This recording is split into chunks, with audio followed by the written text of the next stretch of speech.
right, and welcome back to the what the Sorry, heck was that? I was trying to hype myself up. I need to re-engage myself. I'm going to stare into the eyes of Steve for a second. Steve, reinvigorate me with your soulless eyes. We're getting back into that. If you didn't listen to the last podcast, this man's name is now Steve, or it could be. I guess it could be a lady, saber-tooth tiger. We don't know. It died a long time ago. There's no proof in the the area. That's a heart-shaped nose. We would have proof then. Yeah. Like, that's sexist I somehow. mean, if ladies sign their names with little hearts... Their names with little hearts, like, were people going to, like, dig up skulls? And, like, is their nose shaped like a heart? It's 100% a lady. Why would a guy have their nose shaped like a heart? That's just wrong. It's too feminine. All right, so the point of this... The point of this thing, we're going to talk about Stranger Things today. Maybe some other things as we go, but the new season of Stranger Things, Season 4, is out. Well, part of it's out, like part 1 is out, and then the last 2 episodes, I think the last 2 episodes, which are going to be like 2 hours long each, are going to be released in July. But the first part of Stranger Things is out. It's been out for a while. It's so long, but generic thoughts out of the way. I think this rivals Season 1 for being the best. Yeah. In fact, I need to take it a little longer. I need to absorb it for a little while, but this definitely is, of all the seasons of Stranger Things, in competition for Season 1 to be the best of all the seasons. But there's so much crap that happens. So much. It's like everything. And they gave them all the time to do it. They're like, because...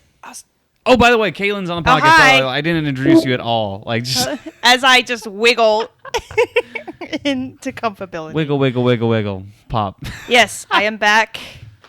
Hi, everyone. Hopefully this episode will be a little more happier. Well, actually, no. Was it not happy the last time? We were happy. We were talking about Euphoria. Yeah. Oh, yeah. Teen trauma. Oh, man. Anyway, back to actually the good series. Euphoria is fine. Shut up. Anyway, to happy things. So, Yes. where did you leave off? No, so, yeah, I agree. This is probably, although where we were talking about before we started filming was like, we kind of don't remember 2 and 3. It's like splots of things I remember most. As a generic, like, Season 1 was good because that's the thing that started everything. Like, oh, it's like an 80s nostalgia romp and it's fun and it's energetic and it's great. And then what is it? Season 2 was kind of like a lesser version, and Season 3 was kind of its own thing, but it was also just it's too much in some areas. Yeah. And then Season 4 came out, and it's also too much, but in like the best better way. Yeah. Because Season 4, for the best thing that I can give the Duffer Brothers and the guys who write and direct these series, is that there's so much crap going on, but you can still follow it. Like, there's already a bajillion characters, and they add even more characters. Like, so many more. Like, every episode is like adding another character, but you can still follow it well, and they give every single character a point and an arc and a reason for being here. Even if some are like lackluster, you have another arc that's going on at the same time that you can care about. Right. And they're doing so well with balancing these characters, and every single thing builds to the other. Or if, like, there are some characters that you don't really care about, they'll eventually be put in a situation or a entertaining, like, event. Like, for example, in this season, I didn't really care about the Mike and Will and the Jonathan, basically anything in California I just didn't care about. Yeah. I'll get more into that. But then there's like the cool, and by the way, we're going to be spoiling. So don't watch this. Man, I'm not introducing you. I'm not saying spoilers. I'm just taking over. I think I'm going to blame Steve. I stared into the eyes of Steve and he got hypnotized. Like, it's hypnotic. It's nice. I mean, you could. I'm going to stop you right there because I don't know where that's going, but I don't want to know where it's going. Please continue with whatever you're saying and then never mention this again. Like I said, anything in the California I didn't care about until like mid-season where they're running away from like agents that are shooting at them. Like that whole scene in the house was so cool. Yeah. I was just man. Whoa, what's going to... Because they were like... They thought it was their friend picking them up and then they walk in and they just hear gunshots and then that whole... A lot of the camera movement in this season is great. Man, it's good. So much good, snappy editing. And I'm like, yes, finally, good editing. Not terrible. Why did we have 4 shots of somebody leaving the house? Yeah. Yeah. Anyway. Let's just get this out of the way. Like, anything technical, this series does great. Like, camera movement, like color, special effects, like in editing and sound design is so well done in the series. Like other than some horror elements where it gets a little too jump scary for its own good, like other than that, like for the most part, like sound design and camera movement is on freaking point. And it's kind of nice to see because it's kind of funny. Like I've seen a lot of Disney Plus series like Boba Fett, Kenobi, and even though Disney is like the king of everything, freaking Stranger Things is on a whole new level of like quality with their series. I agree. A lot of like the Marvel and the Disney Plus, like people might hate me for this, but it's like they just look cheap. They look and feel cheap. The acting's cheap. Just a lot of things are just very. Like, music even sounds like they bought it off of like freaking like what did you do, Music Bed? Like I guess no offense to Music Bed because I use you, but again, if you're a freaking multi-billion-dollar company and also you have the soundtrack of Star Wars and you're using discount DJ soundtracks that you got at a high school, what the hee-haw? Anyway, that's a whole thing. I could do I'll talk about Kenobi on another time. But we're going to talk about this now.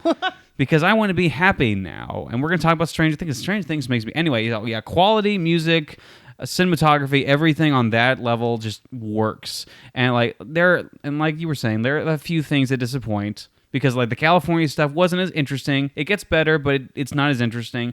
And I'll say like the core cast of like the original guys. Yeah. Most of them suck now. Yeah. Like Will, Mike, and what's the other one? Lucas kind of suck at the beginning. Lucas redeems himself, but Will and Mike still kind of suck throughout the most of it. Yeah, and they kind of don't know what to do with some of the original characters since they keep introducing new characters that are kind of more interesting and have their own little arcs. Yeah.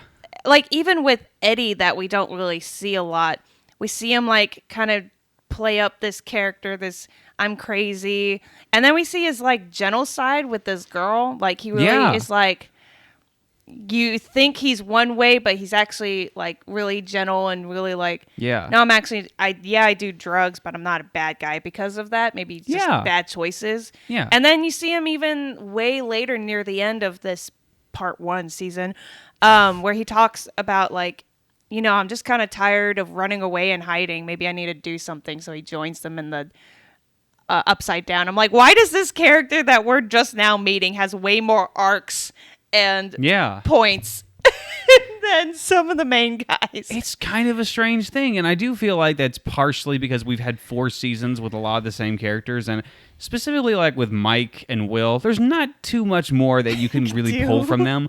Like a character with 11, there's so much story that you can pull out of that character. There's so much you can do with that. But with Mike, other than being in a relationship with 11, there's not much you can do with him.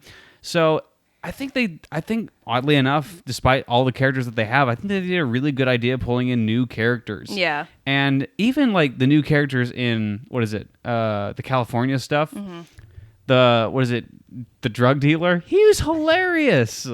And like everything with him, like even if this area is not as plot-centric, he's freaking hilarious. Yeah, that character is very charismatic. I don't think he's a drug dealer. I think he just gets high. Oh, yeah, he's just freaking high. He's just high all the time. I don't remember his name. I just like long hair high dude. Yeah, anytime he's on screen, I'm like, oh, I'm way more interested. Yeah, he's also the guy, that's most of the population of California. Yeah, pretty much. Are you high? Yeah. Yeah, you're from California and or Colorado, so. But, even like, yes, I'm rewatching the whole show in between part 1 and part 2 of season 4, just because I'm like, they reference some things from season 1 in season 4, so I'm like, I don't remember. Let me go back. Like, even with Nancy, they reference the Barb situation. Oh, man, yeah. Which I'm like, oh, yeah. That was a really good callback. It was. And it made sense in the context of what's happening to a lot of these characters in this season, where they're having to relive trauma or go through trauma and all that stuff. So it made sense that Nancy's been more like active as a character because she's still feels guilty from that. So I like all that. And actually, like, this is the one series where like I actually really like Nancy. Yeah. Because for a lot of like, this lady's the worst. She's either like in the first season just kind of annoying. Well, she wasn't that annoying in the first season. She was just kind of like what are you doing? She's like, kind of the prissy blonde. Yeah. Like, not even blonde. Like, you know the stereotype. Yeah, like, she's that prissy kind big of chick. sister. Is that offensive? Well, get over it. You know, like, she's that kind of person. But she has her arc. Mm-hmm. But in, like, season 2, she was mostly annoying, except for the part where she dances with Dustin. That was Oh, yeah, that was legendary. great. Legendary. When That she was danced. really sweet. Yeah, at the end of that. But season 3, she was just kind of, like, in a relationship that was going nowhere. Yeah. And I think they kind of touched on that because they realized that, and then they have them split up. Like, not actually split up, just location split up. Mm-hmm. And every time they're talking, they're like, oh, it's going fine, it's going fine. When really it's not, and they've been apart for so long. And then they slowly get Steve back in the relationship. Yeah, I was about to that's, by the way, I'm a nerd. I wrote notes. I can't talk because it's so nerdy. I wrote notes, detailed notes, because I hyper focused. Yeah. Let's talk about that group for a second. Yeah, the Steve group. Well, technically it's more kind of the Dustin group. The Hawkins teen group, I guess. The Hawkins teen group. Yeah. Kind of, yeah. Well, no, there's teen group, and then there's the Dustin group, which I would say that would be more Lucas, Dustin, Erica, and Max. Erica and Max. It's also kind of like the Nancy group, because she kind of takes lead over a little bit. She does, which I thought originally I didn't know. I was like, oh, I kind of felt annoyed by it, but now like talking about it, I'm like, I didn't mind. And also rewatching it makes me appreciate Nancy a little bit more. I'm like, oh, I like how we've seen these characters grow, like Nancy and Steve. Like, I even wrote down here, I was like, I didn't really know if I liked that they were hinting at them getting back together, but again, rewatching the first season, seeing how immature they were, and like how both of them were immature, and seeing them how they grew, I'm like, oh, that's actually really sweet. I kind of like it that. is, and it's so like and again, another thing the Duffer Brothers do so well with their characters is that they can take a character that is just, if you remember in season 1 where Steve, like, such a prick character, but he was written that way, so it was supposed to be. But he had his little arc. But even for me, like, that's not redeemable for me 100%. Yeah. But throughout the series, especially season 2 and all the way up to this point, you love this character. Like, Steve is now my favorite character. I have a T-shirt in my room of Steve. It has the best mom T-shirt.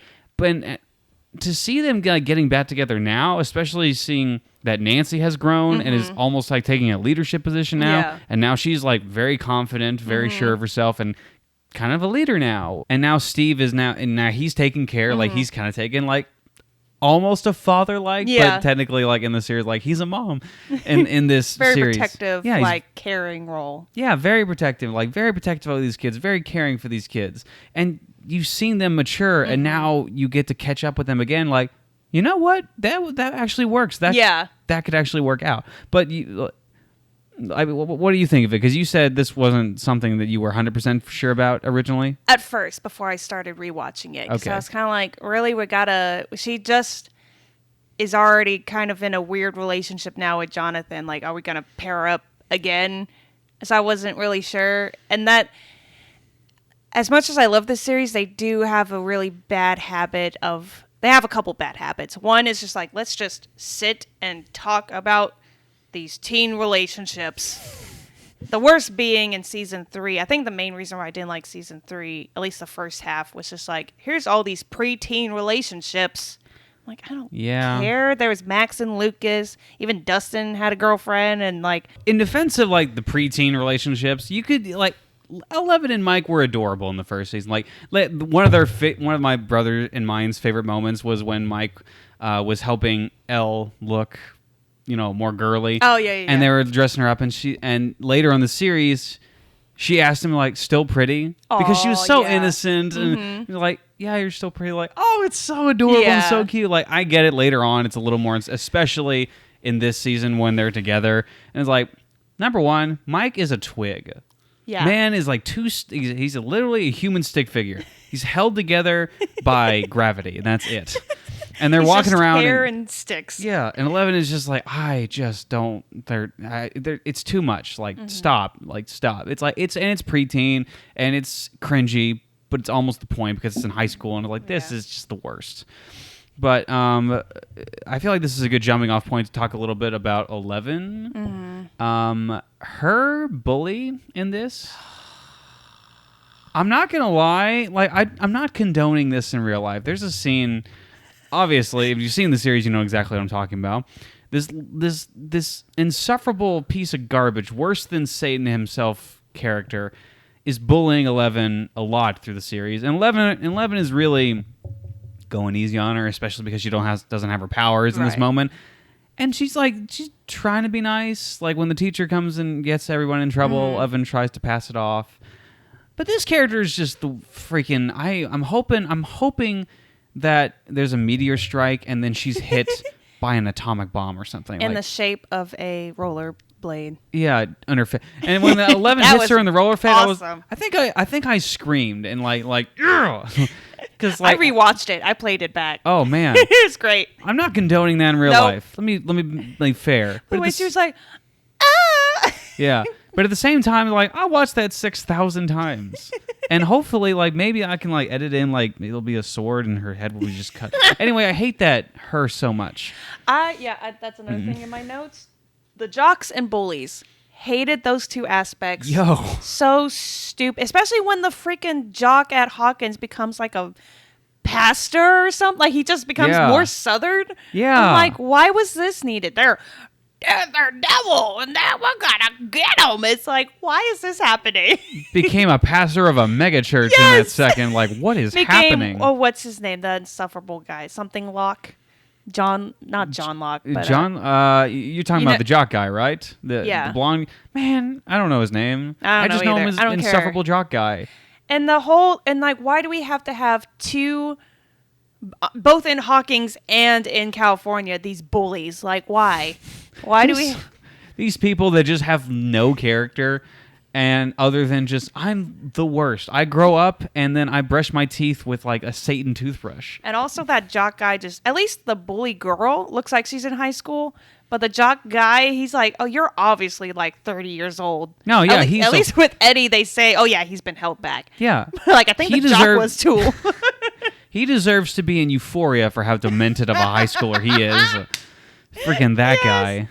It's like, are you sure you're in the right show? I think you need to be in the HBO studio. This is Netflix. Yeah. Like, you need to be over there. There's another show where there's a bully just kind of like the same as you, just as demented. You just need to go over here. And then you can do your old mega church schlock thing over there. So do that.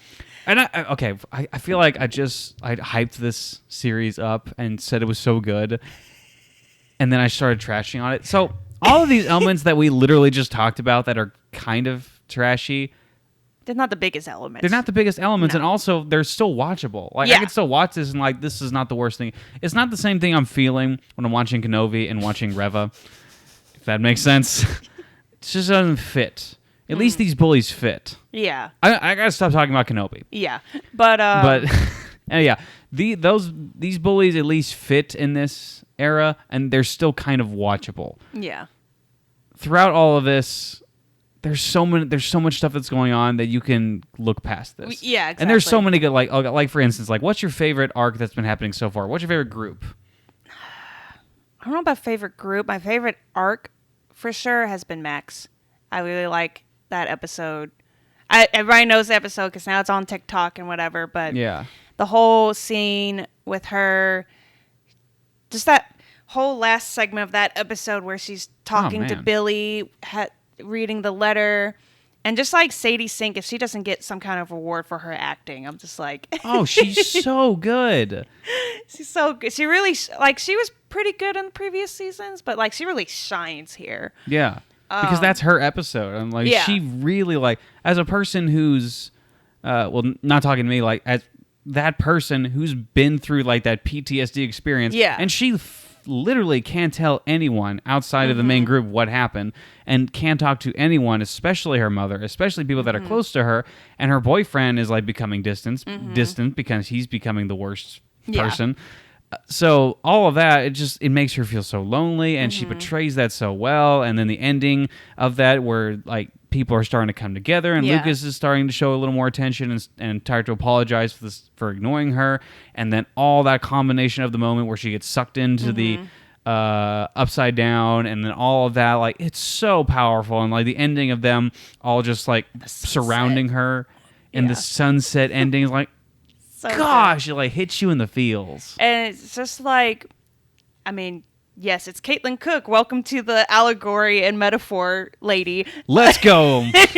But I don't know if this was intentional, but I love the, like, I guess, metaphor you can take of like what depression looks like for a teen. Yeah. And like, you know, being sucked in the world, being trapped, and like having a giant depression monster being like, nobody cares about you, you're gonna be mine. And then in the distance you hear her friends being like, we're here, we love you. And like her running to them and being like, screw you, depression, I'm gonna it's so, I cried and like rewatched it over and over again. Yeah, it's so freely, and I will agree with you. Like, if this actress does not get an award for that performance, like, there's something wrong. Like, And she just killed it. The use of the song, which actually, if you listen to Running Up That Hill by Kate Bush, the lyrics make sense if you're wanting to tie it with the depression metaphor. Like, Yeah. I don't know. I was like listening to the actual lyrics and reading it. I'm like, oh, that's why they chose that. Because I'm like, Yeah. besides the running up the hill, but like other parts of the song. It's like the music made sense, and the song choice wasn't just random. Random. Like, there's a point. Oh, and but yeah, the sequence and how they like, again, going back to good editing and camera movement of like when I think they were pushing in on one shot and then pushing out when she's being lifted up to the song and the song picks up. Yeah. Such a good sequence. It's so good. And like the Duffer Brothers, or at least people who are in charge of how this series looks, understand camera movement and how that makes the audience feel. Because they know how to start and end a scene. Like moments, like even moments in season 3 and season 2, which aren't the best season, they still are good at portraying those characters and capturing those moments. Because I still remember moments in season 3 and moments in season 2 that were just so good. And like the ending, especially the ending of season 2, like those emotional moments of like Eleven and Hopper, or Will and everybody else, or like stuff with Max and her brother in the 3rd season, where he's sacrificing himself. Like all these moments, like everything has a purpose in the Stranger Things series, and everything's building. And the Duffer Brothers do so good with that, especially because there's so much crap going on, and you can still follow everything. Going back to music, they rewatching season 1, I didn't realize this because I remembered it in season 3 at the end of season 3. But in season 1, when they find what they think is Will's body, they play the Peter Gabriel's version of "We Can Be Heroes." Yeah. And I was just like, wait a minute, because they used that song so well in the finale for season 3. So much so, like, that season 3 finale was so great, in my opinion. Oh, man, it was. And not to go too much hyperbolic or whatever, but I just remember where I was watching that. It was, like, on my birthday. It was a pivotal life. I was having, like, life-changing moments because it was 2019, so there's a lot going on that year. And Hopper's speech about like growing up and transition in life, and that song was playing. So when it was when I was rewatching it in season 1, I didn't realize they used it. Yeah. And also it reminded me of season 3 finale. I'm like, oh, we could be heroes. So I'm kind of hoping that they play it at the end. I'm kind of hoping that would be because I love that very symbolic song. Yeah, I love that song so much. I think you and I can very much both agree that the finales in every single season are probably the highlights of every season. Like season 1, season 2, season 3 all have great finales. Yeah. And especially because we are now being teased with the final 2 episodes being not only 2 hours long, but now split apart from the original series, which already is long. And now we're like the best is yet to come because, again, building season finales. But yeah, they do such a good job with music and like, especially like meaning in those songs and like We Can Be Heroes, like, and what that it represents for the characters and the time, and like it hits you so much in the freaking feels. You're like, oh man, it's like every single one, like, oh, my heart and soul. Yep. But it was like, well, I don't know about every season because this season, granted, it's a cliffhanger to the next part, but I was kind of mixed. Well, we haven't had the season finale for season 4 yet. Right. It's a cliffhanger to the finale of 4, which is confusing. Actual finale, yeah. But I'm kind of mixed. What do you think of the villain reveal? I'm digging it because, again, I think it's one of those things where the Duffer Brothers are really good with presenting you one scenario and then it turns out to a completely different scenario. I was kind of creeped out by this character, by this villain arc originally, because this character, when he's human and when he's with young 11 in the past, I was kind of creeped out, like, this kind of feels a little creepy, but as it continued on, it's like, okay, no, they're going to do one of those arcs where it seems this turns out to be a pretty cool guy. And then at the very end, that flip, like, I genuinely did not see that coming, where he's actually number one, like one of the original kids with powers that was experimented on. And that fact that he was tying into a completely different arc, that I didn't see. I didn't see it coming, and I think it worked so well. I think I kind of figured it out that he was one almost near, kind of whenever he was like, oh, but I'm actually trapped if you can get this out. I was like, oh, okay, here we go. But I didn't know they were connected to the family from the 50s. That was like, oh. Yeah. That was a surprise. That's a whole thing. And they connected it so well. And I think, like, the only thing that I have an issue with the villain is that his transition into the villain was kind of crappy. When he's got shot by lightning. It reminded me of, like, freaking, what's her name? Rambo or Rambo's daughter in WandaVision, where it's like she gets her powers from running into the... Oh, man. That was so now you gotta... Oh, now it's so much worse. Because that sucked balls. It was kind of silly, but my only problem with the villain reveal, I did like... My favorite part about that sequence was, like, I wish it was kind of more silent, because it did kind of turn into anime villain, let me explain, in monologue. Oh, yeah, his monologue was a lot. Like, it was like information dump the scene.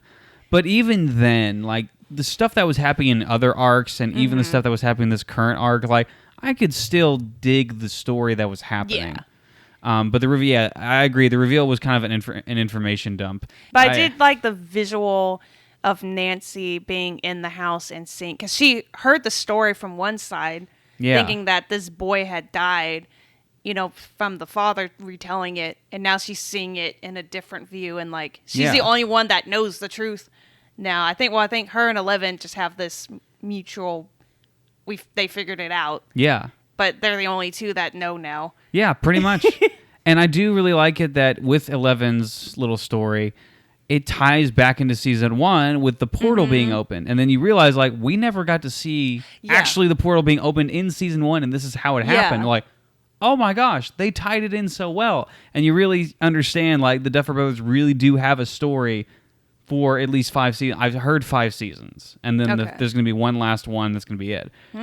Which even, like, you understand, like, there has been an actual plan. Star Wars, what? Just saying. But yeah, there was actually a plan, and you appreciate those storylines, the build-up, even though it is a bit of an information dump. All the build-up and the resolution, like, that's satisfying. That's a satisfying resolution, even though it's not the finale yet. It's a pretty cool resolution, and especially an origin story for this villain, who, even though the transition kind of was like Emperor Palpatine, Revenge of the Sith, getting shocked by lightning kind of thing, kind of sucked, but... I mean, the fact that he's a practical, like, the thing that he's wearing is a suit, and you can, now that you know that guy's the villain, his facial expressions that you see him do later on in the season, like, that actually kind of looks like him. It's pretty cool, and the it's whole a thing with the suit. house makes more sense. Yeah, like, why is this the house? Why is he connected to this house? It's very confusing. It's like, why is there a clock? But then it makes sense once it's revealed. It's like, oh, okay. 100%. Another, like, tidbit I can criticize for it, and this, they kind of have done this before, because another, like, thing they're guilty of is kind of repetition a lot. Oh, yeah, repetition is definitely a thing. And it's just like, maybe the first 2 possessions, like with the girl, the cheerleader, and the Nancy's friend, it's like, okay, that's how they explain it. Yeah. And we get it. And then when they came time to, like, the jock that got possessed, it's like, do we really have to hear the clock? every time. Or every it's single time. It got a little too repetitive. I'm just like, yes, we get it. And even like I was questioning this when me and my brother were watching this series, and I asked like, why do we introduce to these specific characters? Like, why do we care about them? Like, why do we need to care about their arcs? Like, no, they're there to die. Yeah. I'm like, oh, that makes a lot of sense. And that's one thing where it's like I wish it kind of raised the stakes by maybe not. But granted, they kind of did it with Max, but they were able to save her. Yeah. Which I'm glad they didn't kill her off, because that would have been. I don't know how I would feel about that. Oh, but at no. the same time, it's kind of like they're doing that thing that a lot of shows and movies do where they're afraid to kill off main characters. Right. But even in that, like, I'll give the show this credit. Even in that moment with Max, even with the repetition stuff, they do the power of three, like 1, 2, 3, like cheerleader, nerdy dude, Max. Like they're doing the power of three, building it up, and we all know what's going to happen when Max gets possessed. So that little area I appreciated, and even then, like with the character arc that was happening with Max, they definitely could have killed her in that moment. Yeah, because she's not necessarily needed for the story, but her own individual story seemed to be wrapping up at that point. Yeah. So I was thinking, in my mind, it may have been different for you, but in my mind, like, they could totally kill her right now. They could, yeah. I was really worried. I mean, I wouldn't have wanted them to, but at the same time, I could see why they would have picked her to be offed. Yeah. Of all the stories, kill Mike for the love of... Just an arrow to the head, just immediately, for no reason. Another thing that they're guilty of, I would go back to, is like, they never really solidified Will and Mike's friendship. Because even in the first season, it's like, we're best friends. And then Will disappears for most of the series. Yeah. And then in season 2 and 3, it's like, but we were best friends. It's like, we never got to see Were you? that. I'm not sure about that. Yeah, we got to see the other 3 characters. We got to see, like, Lucas and Dustin and Mike bond and, like, connect and all that. But it's like, with Will, there's supposed to be that whole arc of, like, I don't know. And it's kind of sad because it's like he has the most potential to have the whole PTSD because he was the first one. Yeah, he was in the Upside Down, and they kind of just don't do anything with Will, especially in this one where, oh my god, he annoyed me so much. Where he just like, oh no, Elle's being bullied. Let me do nothing and stand on the sidelines. With my ugly bowl cut. Oh, man, his haircut is just the worst. I mean, it's not as ugly as Mike, just because... I'm really trashing on Mike, but I am. He just stands on the sideline, and he doesn't really do much. I do appreciate that I feel like he's just kind of a sad sort. Yeah. Just because he is kind of looked down upon in the whole series, but at the same time, like, he has had a lot of his childhood ripped from him. Yeah. And a lot of relationships have just been focused on, and I feel like his character feels like he's been left out for a lot of stuff, and it kind of feels like a sad sort. Yeah. I mean, it's the most uninteresting of a lot of the relationships that are happening, but at the same time, like, you understand where this character is from, and you kind of have some sympathy for the fact that he just feels left out. Yeah. And Mike just has nothing to do, so I might as well... like, we might as well do something with him, so... I guess. Because there's nothing with him right now, but... Yeah, there's nothing going on with him, and like it is the most uninteresting of the bit, especially with all of those characters. Like, what are the characters that we don't know what to do with? Like, we'll just put them over here. Leave them in. Like, that's probably why they moved. It's like, y'all are the most uninteresting. Let's move y'all over here. Over here, and then we'll take 11 out of the scenario, so it makes it even less interesting. Again, they weren't. Once 11 was out, I didn't really care until they got shot at. It's like, oh, now I care. Okay, let's go. That was such a freaking shock, by the way. It was scary. That was a scary scene. Yeah. It's like, oh, and then their guy dies. But then they tone shift again, where it's like they're burying his body and their friend is high. And he's like, I'm going to make a little stone for him with this pizza box. I still love that guy. Like, that guy is one of my favorites. He's great. I mean, so many people We're have trying to hide the body, man. It's like, yeah, I want to honor him. I want to honor him. Like, you're gonna write our names on the cardboard. Like, yeah, like whatever, man. Any scene with him in is elevated, especially just because he's so free. Like, the man's comedic timing is on point. Oh yeah, he's so good. Let's talk about Steve for a second. Steve. My second favorite character, even though he's my favorite character overall, he's my second favorite character in this series, and we'll get to my favorite character in a bit. Well, we should probably get to yours too, and not just focus on the things that it's my podcast, woman. I want to think on some of the things. Everything about me. Everything is about because it's. Well, no, I talked about my favorite arc was Max. Oh yeah, it's my time now. It's time. So yeah, I Steve and Dustin are still my favorite two of the best. I just think that the last two seasons have just solidified their chemistry, and the fact that Dustin is kind of like the younger one, Steve is a bit of the father figure, but again, they have such a banter back and forth relationship.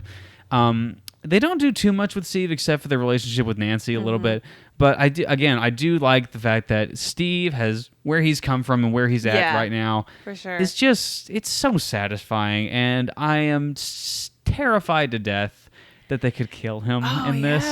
And I really don't want that to be the case. And he has like he could have been with Nancy, and then he dies. You're right. I can see them doing that. I could totally do that. And they almost killed him, and then they saved him. Yeah. I'm like, thank God. And they had this really awesome moment where people were like, and Nancy grabbed that bow door and just decapitated one of them. Like, this is amazingly brutal. I love this in every way. And then Steve just freaking slammed one of them down like a guitarist on a rock band with his foot, and it was like, this is amazingly brutal, and I love it. Okay, let me just a complete side note again. Let's talk about the brutality of this season. This is so brutal. Oh my gosh. The R-rated Stranger Things. And I kind of compared it the other night with some friends to Harry Potter. So you know how in the first couple of movies, granted the third gets a little darker. Yeah. But the first couple of movies, they're itty bitty. They're so little. They're like 11 and 12, and the tonality is a little lighthearted. It's very and then the movies, as they grow up, the tone grows up. I'm like, so they kind of reflected this with the Stranger Things kids as well. 100%. Yeah, the brutality is on another level. Like, it's been brutal. Like, they've not shied away from showing blood and people die in the past. Like, ergo season 1, bleeding from the eyes and death. But at the same time, like, this season 4 is something different. Like, it is brutal to a different degree. Like, people are raised up when they're being killed by the main villain, and then their bones break, and then their eyes shatter, and then their mouth gets broken into, and then they fall dead on the ground covered in blood. Yeah. Like, that is something else. I was just like, I think the first time it happened, I was like, oh, okay. Yeah. And they just don't shy away from it. And I appreciate it, and I agree with you, and I like the comparison with Harry Potter, and like it really matures with the audience. But at the same time, jeez, because it didn't like register because there was so little in the first season. Like, because I was like, when did the first season come out?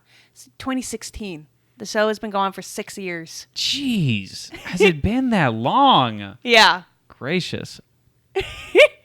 Those kids had because they were 11 or 12, I think, when they started, and now they're 18 and 19. It's funny, like, I mean, you just went back and watched season 1. They're fetuses in that one. Little compact mini people. Yeah. Just like walking around, it's like, I'm 2 years old in this one. And then now you're infinitely older and more awkward looking. Oh, yeah, I know. Everybody's just longer, and like, Dustin still hasn't grown into his face. He's just like a longer version of himself. Just a longer version. Like a plastic, like they just stretched him out and like, this is you now. Because he had such a little baby face, like a little squirrel child. Yeah. You can pinch his cheeks. Adorable. Okay, let's talk about one arc that we haven't talked about, addressed at all. The Hopper, Joyce, and my favorite character arc. So... well, I forget his name. Murray. He's my favorite character, but I can't remember his name. So Murray in season 3, I think he was introduced in season 3. Was he introduced in season 3 or season 2? 3 or 2. I remember he had more to. I think he was interested 3. in 2, but he had more to do in 3. Oh yeah, you're right. Because you're right. It was definitely 2.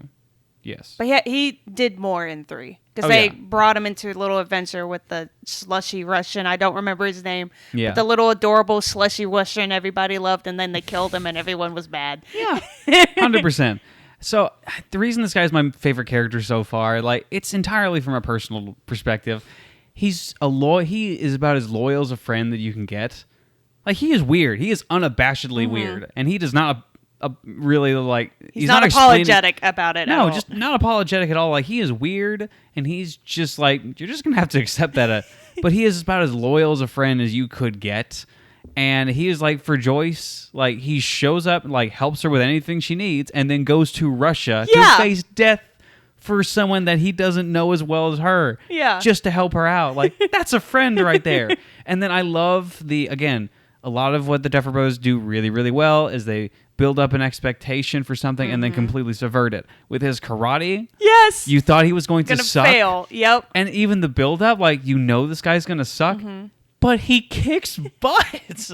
Like legit, he's throwing like moves on this Russian guy in the plane, and he's throwing him and kicking him. It's like, oh my gosh, he's really good. Remember the part where he's like, "You're right," or it's like, "Oh."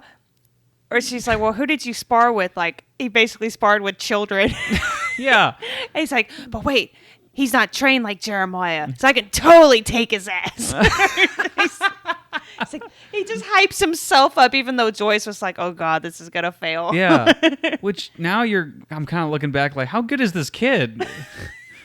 Is this kid like young karate? Is this like young Mr. Miyagi or something? I know.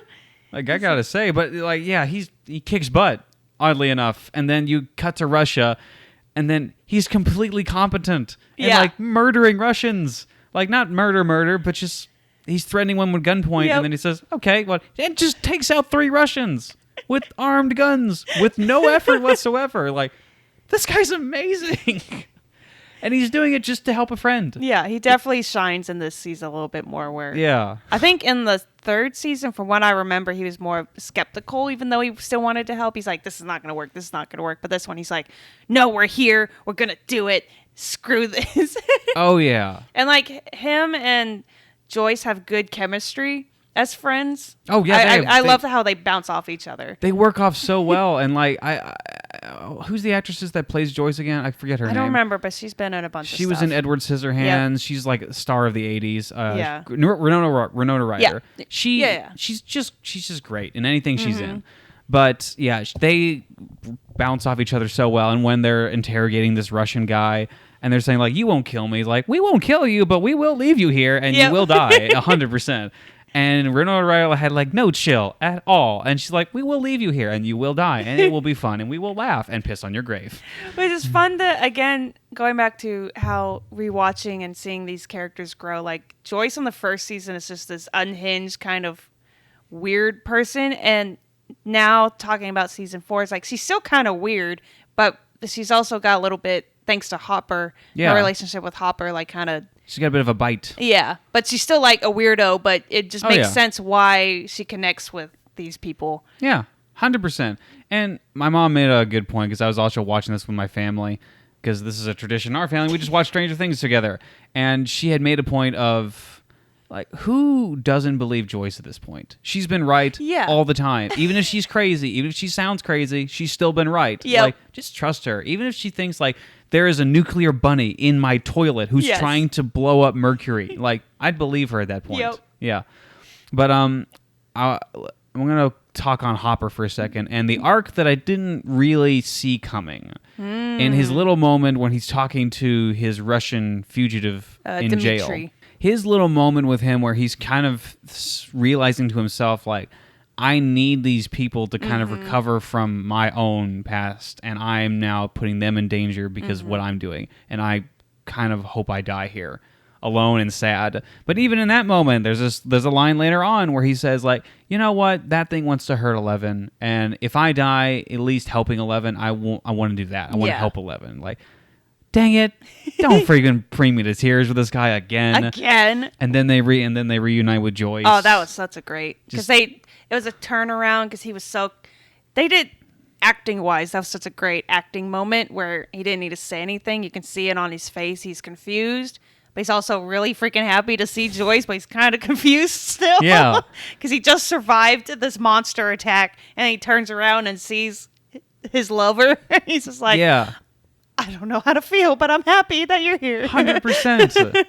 And again, like, it was such a sweet moment. And again, like, with the Russian guy, with one of those characters that they bring up, it's like you hate originally, and then you just grow to like him. And you grow then that he has a son and an estranged relationship. And like, like you can't take any character for granted at that point, because any character, like, you can make them like you. And even Billy, who was essentially the Antichrist in the first, second and third season, had a great redeeming arc, and then he got brutally murdered.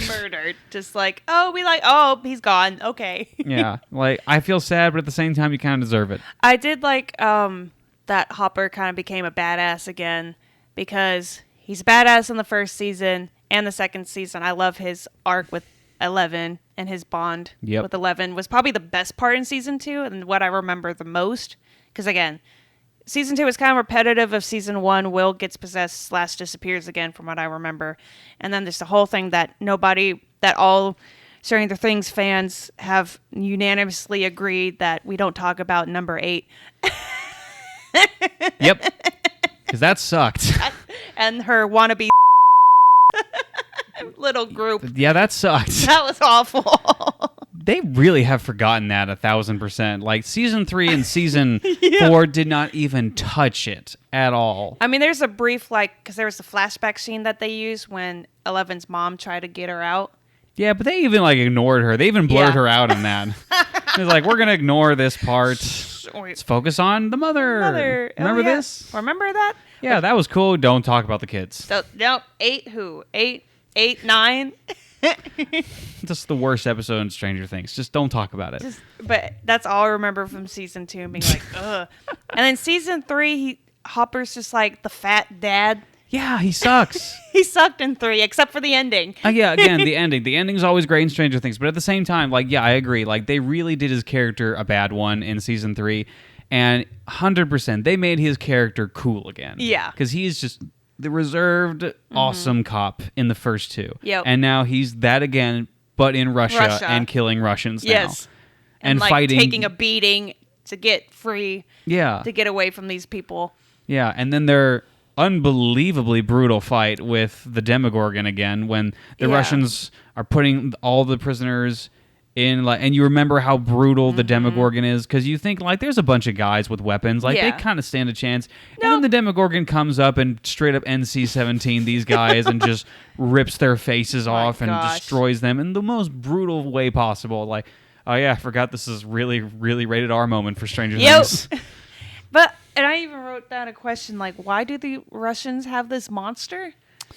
Well, the Russians were experimenting with that kind of technology in season 3, so they already had access to kind of the Upside Down.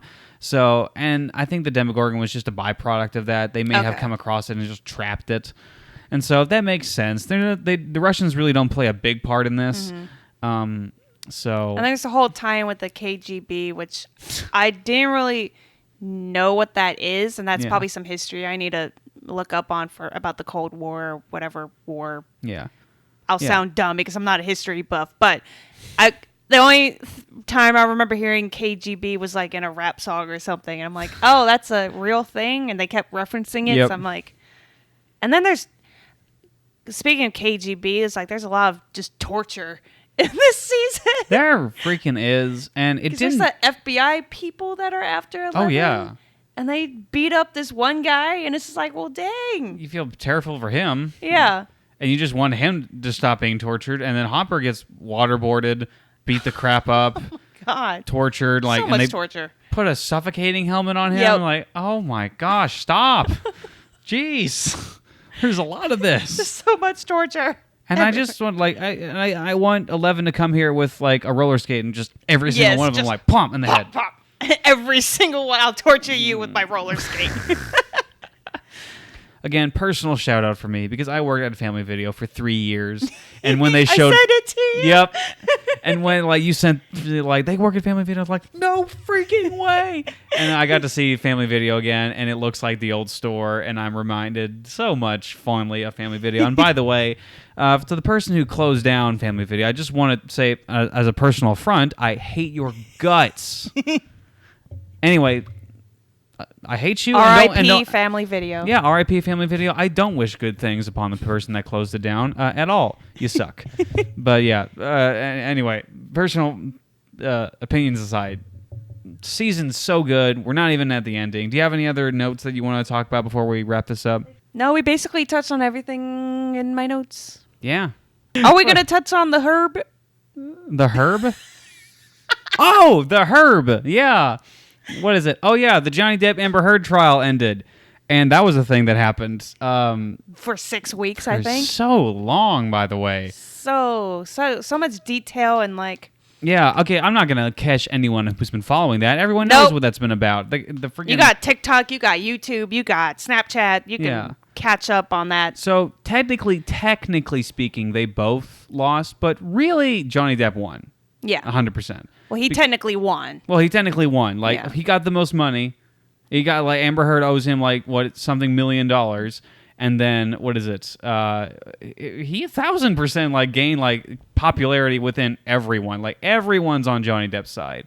And, like even the people who are going to testify with Amber Heard, like changed their minds and said, "Never mind, we're not going to do that." Elon Musk was like going to be on the court and said, "Oh, you're the worst. Never mind." I mean, when your ex-wives come up and they're like, "Yeah, no, he's not like that at all," or this thing that she mentioned about me, yeah, that's not what happened, she wasn't there, so why?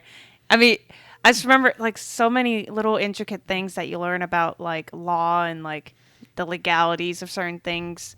It's been very interesting. Like I've seen some court trials, because not all trials are recorded, right? So you just hear this guy did this thing and now and it's like, well, obviously they're guilty, and then they get scot-free or they don't get as much time or whatever.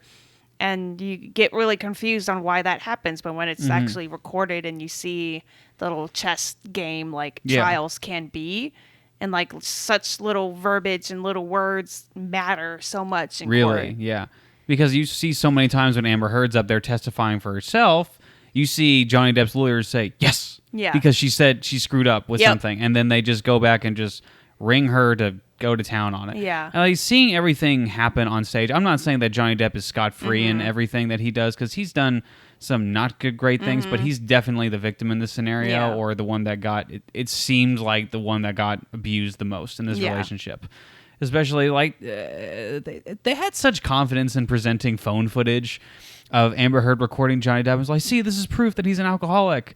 Like, anyone who's afraid of someone like that is not going to be going up to them, antagonizing them. Yeah. Like, what she did, like, every corner that Amber Heard turned to was just like a dead end. Like, nothing around her story made sense. Everything was, most things were proved as wrong or in misinformation. And she was constipated on stage the whole time. Yeah. Like crying, but not crying. Stepped on a bee.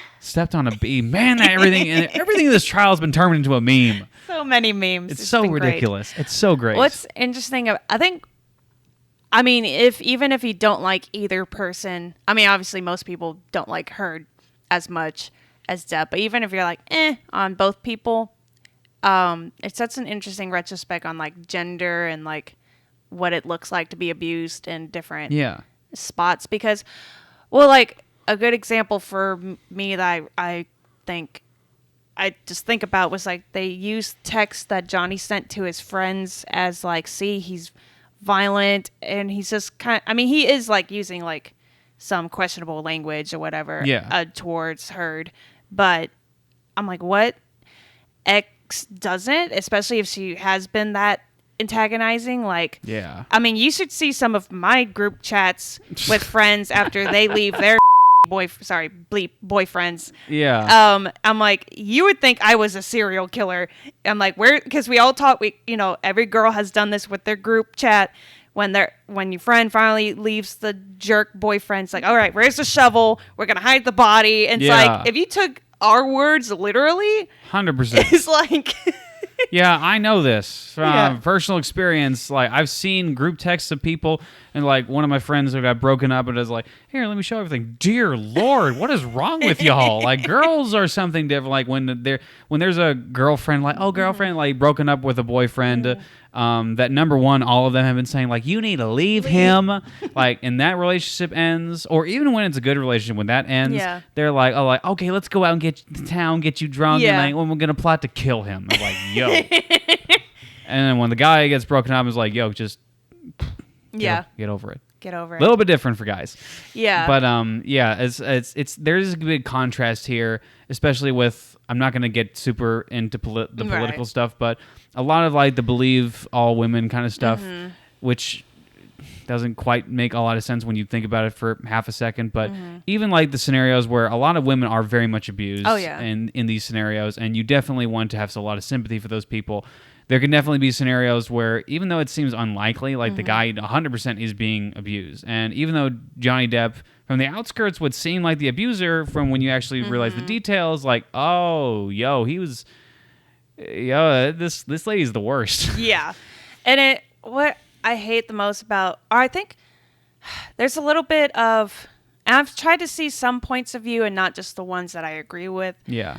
Because there is something to be said about some of the using Heard and her wrongdoings as like in the certain like manospheres or certain like guys that are misogynistic anyway, but still using her as an example of, see, this is why you can't trust women. Right. And there's been a lot of cases of like just really crappy women as individuals. Right. But these guys or these like incels or like crazy people will use those examples and see, this is why. And to the people that for some reason still defend her, use that as an example of like, see, it's like, this is why. I don't know. It's I can see where they're coming from with that, but at the same time, there was one article somebody posted and I read it, again, trying to look at an opposing view. But I was just reading this article, I'm like, and mainly it was just describing on what Heard had described as her abuse, alleged abuse. You know, it was mainly describing that. But then they were like, oh yeah, she had a mountain of evidence for that. And I'm like, where? And so many witnesses that would prove that he was abusive. I'm like, did we watch the same trial? Yeah. They all were like, no, she wasn't injured. Yeah. Or there was pictures of bruising, but I couldn't really tell because the lighting kind of stunk. And even in certain like articles that were posted, like it was amplified in those pictures. Like that's a little misleading. Yeah. But yeah, to your point, I do see that for a lot of people who have a certain point of view, they're going to want to project their opinions on this. And this is, take it as an isolated incident. Like, you can, a lot of it, like, your own personal politics may not really matter in this scenario. Like, politics is going to be injected into anything, and definitely in this trial it was injected. But at the same time, it is also an isolated incident of just a really crappy person doing just a bad thing. Yeah. And for for a lot of it, like, it tends to be the guy that's abusing the chick, and this does tend to be like the outlier, and like chicks can 100% be the abusers in relationships. But again, as an isolated scenario, it's just one crazy Hollywoodized chick just abusing another actor. And even so, like, Johnny Depp has his own demons that he clearly has not resolved, and he clearly needs help. But at the same time, he just wasn't the abuser in this scenario. Yeah. So it was just two people who are really toxic with each other, and some people who aren't even on either side. They were like, this could have been you could just divorced and left it alone, but y'all just kept coming at each other's necks about this whole thing. I definitely think for Johnny Depp, it's definitely not about the money. It's entirely just about regaining, because for a long time, people like saw him as a wife abuser, and you can definitely look in that and see, like, I haven't believed it for a while. Like, he's probably a wife abuser. He's probably a terrible person. Yeah. But looking at the evidence that's shown, like, oh no, you were the one who was abused in this scenario, and seeing that and having the internet entirely rally behind Johnny Depp in this scenario, like, that's kind of nice to see. Yeah. Like, kind of justice being served. It's also funny, like, watching. Because there are some people that are like, oh, believe all women, or this is a hurt or a loss for women, and all these, like, there's so many different news outlets or some of the female commentators that I watched that were commentating on this. They're like, no, it's a loss for her, not for us. No, like, this lady's gonna get what she deserves. I mean, if it's a win for one woman, it's a win for Johnny Depp's attorney, Camille Vasquez, I think her name is. She freaking killed it. Man, people gonna be calling her like, can you defend me? Can you defend me? 100%, man. She freaking killed it. I watch her stuff. Like, there's so many memes of her now just absolutely murdering. Oh yeah. Amber Heard in those like Miss Heard, no, Miss Heard, no, like, Miss Heard, stupid, Miss Heard, yeah, Miss Heard, like Miss Heard, like it's so fun to watch. Like she murders it, and she's like to the degree of like she can like destroy you with words in 3 seconds. Yep. It's just fun to watch. And she like, what was it? Pledge? Did you pledge or did you donate? I pledged. Okay, but that's not what I asked. Did you donate? I pledged. No. Yeah, just staying on like because so many times, it was just like Amber Heard saying like, but Johnny didn't. This like we're gonna stay on you for a second. Yeah. Let's stay on you for a second. What did you do? It's like no, Johnny didn't. Like we're gonna stay on you for a second. you get what I'm saying right here? It's you, ma'am. But you the series on Netflix because again. A really bad series. Oh my gosh. Let's not talk about that series. Nope. That's terrible. But we don't talk about trash in this episode. Actually, yeah, we do. we do, but trash we like. Anyway, what was I saying? Back to like the commentators I watch. Like some of them have been victims of abuse and like narcissistic personalities, and they were like, no, he doesn't represent what I went through at all. You do. Yeah. You sound like the narcissistic I dated. Yeah. Or something. It was like people, and there was like two, because I would follow like two, and like both of them had been abused in the past, and like they were like, oh no, she's like a walking prime example of what I went through. And even like the people you're talking about, like the believe all women, like a lot of people were distancing themselves from Amber Heard in this scenario. Yeah. And even she was saying like this is even her statement after Johnny Depp won, like this is a backtrack for women around the world. And it's like, are you kidding me? No, you just suck. This is not a backtrack. You just like the justice system clearly works if this is the case. Like you lost and you deserve to lose, and not because it's a backstep for women. It's just because you suck. It's just because you as an individual are the worst. Now, here's a question I've seen a couple people ask in different podcasts and videos. It's like, will Depp get his career back? Or how do you think Depp's career will be going forward? Yes, he's in favor in public opinion, but studio still tends to lean different than public opinion sometimes. 100%. Same with politics, where you have public opinion and like a lot of people have this like, no, it's obviously going to be this, but politicians see it otherwise, or they say one thing and they do another because of where the money flows. 100%. And they're definitely going to need to take their time with this. It's not something that I don't think he would go back into movies immediately. Yeah. I mean, I honestly think he needs to take some time to just recover from it. Clearly, he's still an alcoholic, and clearly he still has some demons. So take some time to just fix that part of your life. But at the same time, I do think it will eventually recover. I just think it's going to take some time. Robert Downey Jr. went out and said, like, hey, I want to move, because he's good friends with Johnny Depp. Like, I want a movie prepared for this guy. And if anyone knows from Bouncing Back, it's Robert Downey Jr., who was freaking in jail, drug addict, and then turned out to be one of the most highly paid actors in all of Hollywood. And highly respected, got Iron too. Man. So it's like... And now he's like a husband and everything. And like, how did you bring that back? So Johnny Depp knows, and there's so many people in Hollywood that do support Johnny Depp, so he's going to bounce back. It's just, he just takes some time, and take some time for self-reflection. That's going to be it for the podcast today, entirely because me and Steve need to take a nap, and I need to wake up from my nap and look into the soul of Steve. His eyes reflect accurately what his soul is, completely black and just not there. Yep. Thank you for being on the podcast again, Caitlin. Always appreciate having you on. This was fun and stuff to rant and insult the crap out of you sometimes. It's fun. It's fun. Just come over here when you want to feel terrible, I guess. Oh yeah, I'll bring my boxing gloves. Let's do this. Anyway, thank you very much for coming on. Always love having you here. It's going to be it. And Ernesto, my dude, roll those credits.